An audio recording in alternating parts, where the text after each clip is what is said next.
I self-manage all of my rentals, which means I vet every person who applies to any of our rentals myself, along with my husband. And today, I want to walk through the most common mistakes I see on rental applications from a landlord's perspective, so you don't have to waste your time and money on endless rental application fees. Most rental applications don't get denied because of credit or income. They get denied because the landlord deems you as a risk. So mistake one is actually leaving sections blank. This one sounds small, but it's actually not. It tells me as the landlord that you didn't take this seriously. It forces me to ask even more questions than I already have to ask, and it doesn't send a strong message about your responsibility level and your comprehension level. After all, you will need to be able to read the entire lease and understand that lease, if we ever get that far. If the application has missing information like employment dates, missing landlord contact information, or income details, it creates uncertainty. If something doesn't apply, just write NA, but don't leave it empty. Mistake number two is not being honest, especially when it comes to past criminal history or your credit. Landlords are actually much more flexible than you would think, but only if you're upfront and honest about it. Nothing disqualifies someone faster than being caught in a lie. And if I'm being honest, people aren't really good at lying. So it's easy for me to discover their lie and then just pass on the application. Here's what I found that most people lie about on their application: undisclosed evictions, undisclosed background, lying about their income, lying about how many people will be living in the unit, and why they're moving. Why these matter? Well, evictions, of course, are automatic disqualifiers for most landlords, including us. The only plausible excuse that I've heard for an eviction is actually a co-signing situation where parents co-sign with their children for an apartment and then the child kind of screwed them over. Other than that, I haven't heard of a good excuse for an eviction. So for us, that's a pass. Criminal history is another automatic disqualifier. This too will show up on your background check, so it's not very useful to lie about. Lying about your income doesn't work either, because we often will verify your income via pay stubs, bank statements, anything that we need to make sure that you make the amount that you stated that you make. And if something seems off, like we feel like it's a fake pay stub or something along those lines, then we're just gonna err on the side of caution and just deny the application. Lying about how many people live in the unit is actually a risk in multiple different ways. For starters, from just a landlord perspective, when it comes to the property, typically we have occupancy limits. So if I have a 3-bedroom, 2-bath house or duplex or whatever, I typically don't want more than 5 people in that unit. So you have like husband and wife in bedroom, and then you'll have another, maybe 2 children in 1 bedroom, and then maybe another bedroom with 1 more child.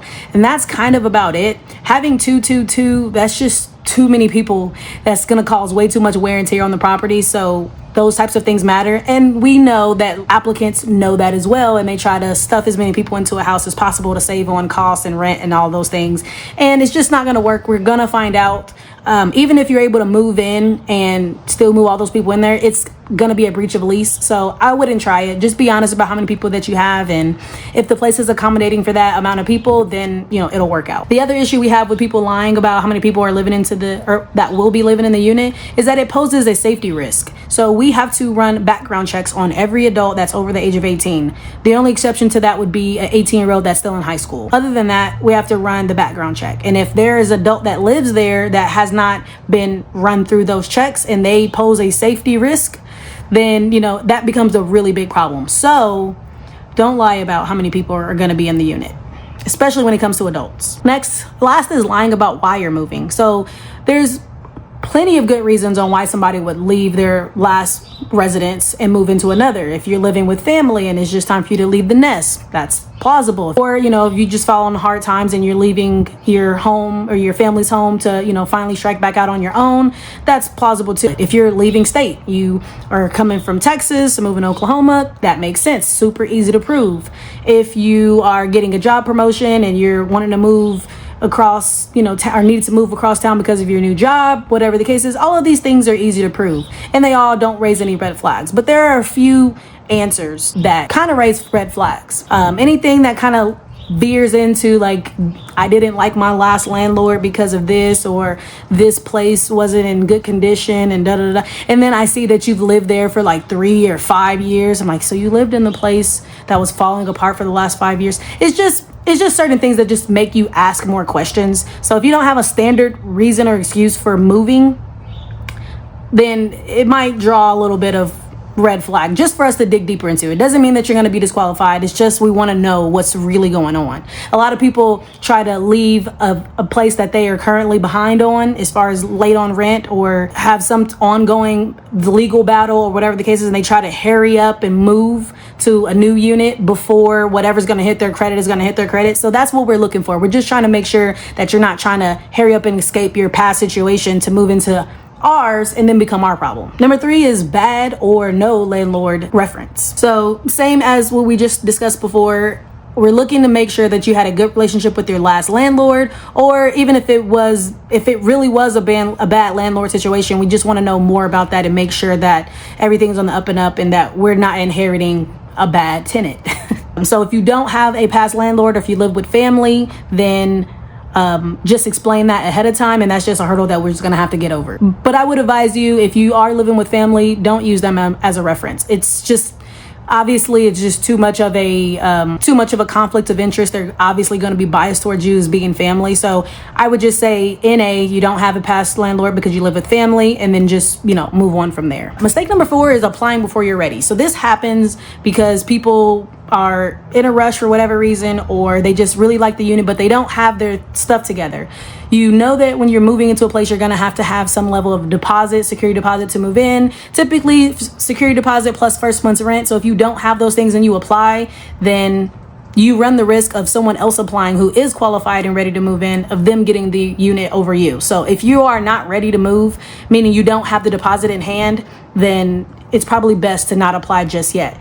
You don't have to move in, of course, immediately. The deposit is what actually holds the unit for you within a reasonable amount of time. If you're, moving in within the next 30 days, for example, then the security deposit is there for us to know that you've signed the lease, you have the security deposit, the place is basically yours, you're just waiting for your move-in date. Number 5, poor communication during the process.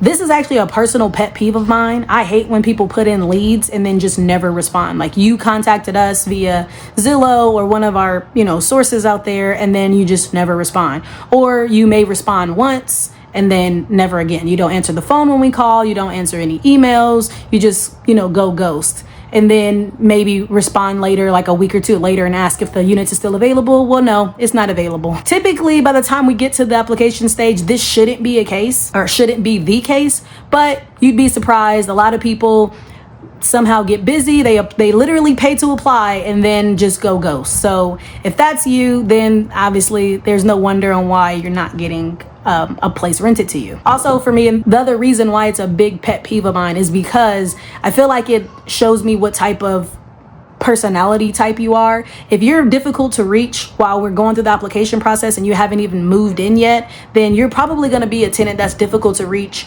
when you are actually a tenant of ours. And that becomes problematic when we have to do repairs and we have to, do our walkthroughs on the property. And, if you're late on rent, you're probably not going to be responding and letting us know what's going on. So all of these types of things, it gives me a really big red flag when you can't be bothered enough to respond to a call or a voicemail when you're the one who put in the application. Number 6 is actually applying without reading the listing. This happens all the time. If you've ever sold anything on Facebook Marketplace or Craigslist or any of that, you know that people respond first without actually reading the listing. This is a problem for you if you actually apply, because you've now spent your money to apply to this rental unit and then come to find out it's a 3-bedroom, 2-bath instead of the 4-bedroom that you need. So don't be that person. Read the listing. Don't waste your money. Don't waste your time. Number 7 is not explaining your situation when you should. Typically, you're going to know when you have a hurdle to overcome. If you have a past eviction, if you have something on your criminal history, if you have poor credit, these are things that you want to talk to the landlord about before you actually apply. Because again, there are exceptions to every rule. Sometimes an eviction is not automatically going to disqualify you. But if I know that ahead of time, before I see it on your history, then at least I know what I'm looking into, and then I can look at the overall picture, which that's what we're here to do. We're looking at everything, not just one particular metric, but the whole picture. So highly recommend, before you put in the application, if you have things that you're worried about on your application, talk to the landlord first, explain the situation, and let them lead you to a yes or a no on whether you should apply. From a landlord's perspective, the best applications are people who are communicative, people who fill out the entire application, people who don't have more questions or don't bring more questions to the application than the questions that we already have on the application, and just overall being honest. As a landlord, I try my best to ensure that I get all the information that I can about you before you actually apply, because once you apply, like I said, those are not refundable. We have to hire a service that will run your credit and run your background check. Once those things are done and completed, then that money is gone. So that's not something that as a landlord we can refund to you. So I know that no one likes paying application fees and then also not getting the unit. So I like to try to get all the information I can up front about the tenant or about the prospect beforehand. That way I can let them know, yeah, you probably are safe to apply, or I probably wouldn't go ahead and apply. So that's just something I try to do as a courtesy. You don't need a perfect credit score. You don't need perfect history, but you just need to be honest and upfront about your situation. I hope this helps you guys apply for your next rental. If you have any questions at all, please comment below in the comment section. Also, don't forget to like and subscribe, and I will see you guys tomorrow. Thanks for watching.